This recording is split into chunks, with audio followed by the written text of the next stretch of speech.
Hi friends, అందరు ఎలా ఉన్నారు? బాగున్నారా? అనే బాగున్నాను ఫ్రెండ్స్. ఇవాళ అయితే చక్కెర పొంగలి అదిరిపోయింది. చాలా చాలా బాగా వచ్చింది.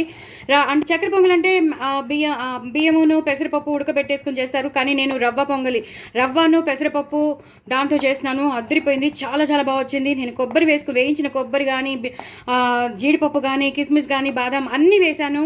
సూపర్బ్ వచ్చింది. కొబ్బరి కోరు కూడా వేశాను, పచ్చ కర్పూరం వేశాను. అదిరిపోయింది. తగినంత బెల్లం వేసుకున్నాను.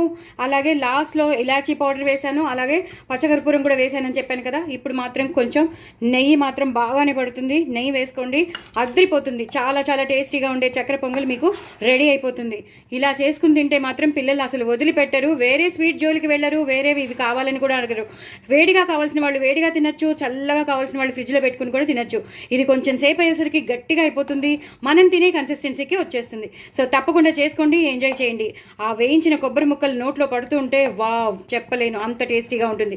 మరి ఇంకెందుకు ఆలస్యం, తప్పకుండా చేసుకోండి, ఎంజాయ్ చేయండి. నా ఛానల్ మాత్రం సబ్స్క్రైబ్ చేసుకోవడం అసలు మర్చిపోద్దు. దీని రెసిపీ నేను మీకు షేర్ చేస్తున్నాను, తప్పకుండా చూడండి, చేసుకోండి. ఎంతో ఎంతో ఎంతో టేస్టీగా ఉంటుంది. ఇలా చేసుకుని చూడండి, అసలు వదిలిపెట్టరు. ఒక్క నిమిషంలో ఖాళీ అయిపోతుంది, అంత బాగుంటుంది. మరి చేసుకోండి, ఎంజాయ్ చేయండి. బాయ్ అండి.